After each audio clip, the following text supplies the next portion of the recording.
what are some of the things that you help people with? Tell us some of those services. Yeah, so I think the best term really is I'm a transformational coach. I basically help people through personal development, going through their mental illnesses, overcoming adversities, and relationships. Wow, I love that. Where do we sign up? We all need this. And I think it's super important too, especially when you're in business as well, because that all ties in at the end of the day. So transformational is definitely the best term.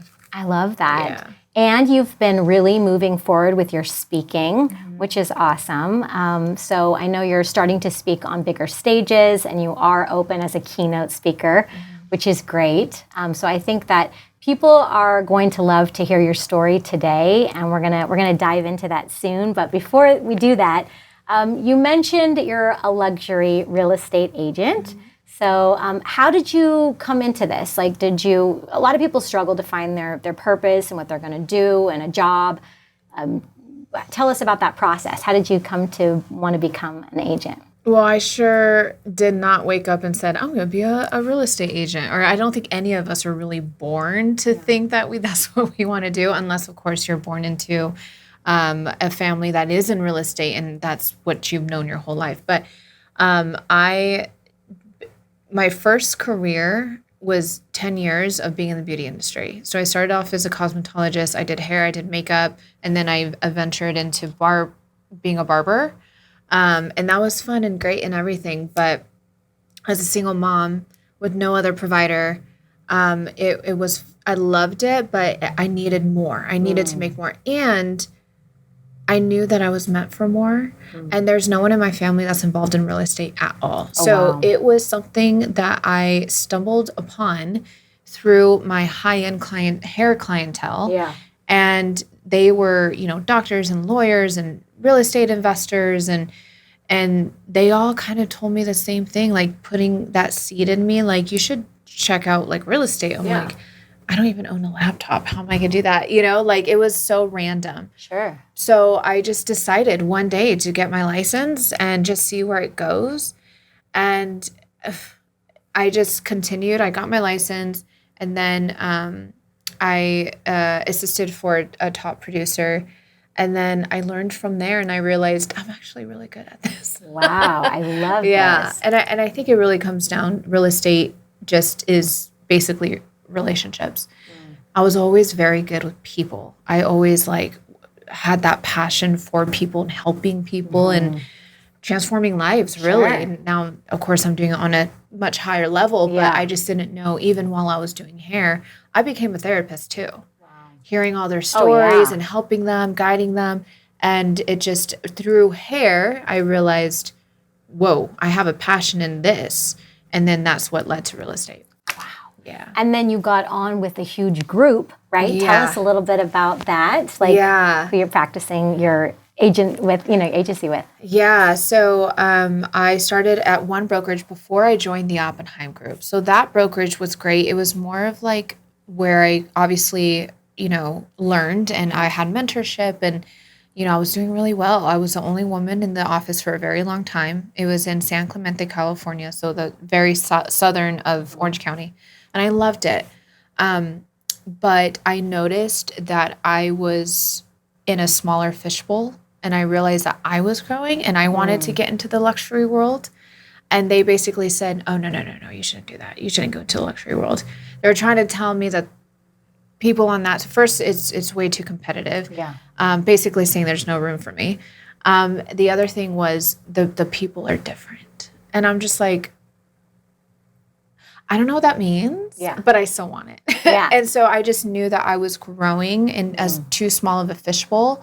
And so stumbled upon the Oppenheim group, and I realized there's no ceiling. Yeah. And so, now I have my biggest listing, which is 28 million. So amazing. I think I'm doing pretty good. 28 million. That's awesome. Yeah. Now, do you just do luxury real estate, or do you also help people of all different, like pricing for the homes and range? Like what kind of a range? No. And I think that is a common misconception with a lot of people, especially, of course, the show, but we'll get into that. But because it is a luxury brokerage, no. I few months ago, I just closed on a $600,000 condo in Laguna Hills. Awesome. So it's just like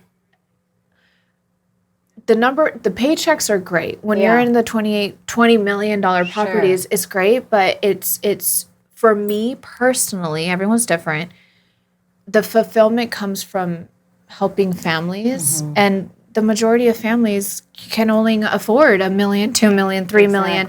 And that's really the bread and butter. Right. The luxury is great and it's fun, but it's not as fulfilling as so I do both. I love that. Yeah. And it goes back to your heart, which is to help people. Yeah. And so helping families, like you said, of all different price ranges, I think that's really good. So let's talk about the exciting part of you going from, you step into real estate and then you get this incredible opportunity to be on a hit reality show, Selling the OC. And tell us about that. How did that happen? Yeah, long story short, they found me on Instagram. And I thought it was spam. So I was like, okay, yeah, whatever. I didn't take it serious. And then they eventually found my email. And the bottom of the email had their signature. And it was Done and Done Productions. And I Googled it, of course. And I was like, this is real. Yeah. Wow. This is real. What? And I was so confused because, I heard of Selling Sunset, but I've never watched it. Yeah. So initially, when they asked me, I asked them, do I need to leave my brokerage to join the show? They said yes. And I'm like, I'm not interested. Because I'm so loyal. Sure. And I was like, I'm not going to leave them. Yeah. But then as time went on, because this was during COVID time, so everything was super delayed and stretched out. Yeah. So I didn't know this, but I had time to think about it. And as time went by, things started happening at my brokerage that I knew it was time for me to move on. And so I was like, you know what? Let me entertain this. Let me see what happens.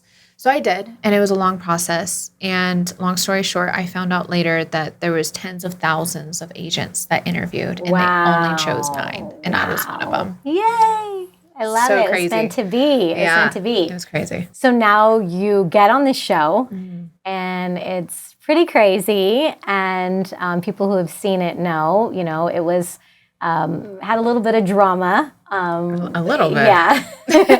What was it like what is it like? Because you're still filming and you're still on the show as a main character. What is it like? What are the highs? What are the lows? Ooh, that's a loaded question. Highs, I would say, first of all, it's a once in a lifetime experience. It was so new and it was so fun. And regardless of the drama and everything else going on, at the end of the day, it is so fun because it's such a different experience. Yeah. And you learn things about yourself and about the industry. And it's just it's fun. And then I also have so much fun with my outfits and stuff. Oh, yeah. Some of them I'm like, oh, yeah, I killed it. Some of them I'm like, I did not think that through. but it was fun. And I stepped into the lows is as a grown woman, I have never been surrounded by an environment that is so dramatic and kind of toxic in a way. Yeah. So it was me going in with my natural state of we're all going to be friends and we're all going to get along and I love you. And I was so open and ready for this new experience, and come to find out a lot of the cast members are not like that.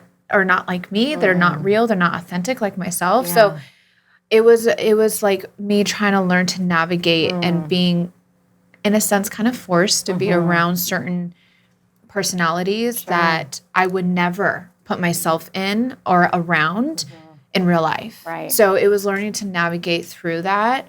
But honestly, even though that was just a low, I learned from that and I grew from that. Sure. And learning to not take things personal. Season 1, it was tough. I mean, I've never had a group of girls bully me like that ever. Not even like in school. Like that kind of says a lot about them. But anyways, but I think learning to not take things personal and just staying true to myself and just really just not caring. You know, I think season 1, I think all of us in a sense cared so much because we were so, I think a lot of us kind of had a wall going into it because it was scary for a lot of us. Right. And it was new. I think even season 2 and season 3, I could tell that we're more like comfortable in who we are and our characters on the show and really stepping into that. Sure. Yeah. Now, obviously on the show, you guys are all selling real estate and you're really shining and, you know, ringing the bell and selling houses. And like you said, you've got this big house right now, 28 million. But what would you say, like, why would people want to, you know, hire you as an agent as opposed to all the rest of them on the show? Whew, okay. So that's a great question. I think my hard work really goes a long way. My authenticity and my true, genuine want to serve other people and make them happy. A lot of people on the show, I will be honest, a lot of them were given their business. A lot of them were given their business, and I was never given anything. And I think that really sets me apart from them because not all of them, but most of them. I think that sets me apart because there's just something about someone that is not given anything ever, but they will bend over backwards and more to make sure that you're happy and the transaction is done correctly and gets across the finish line.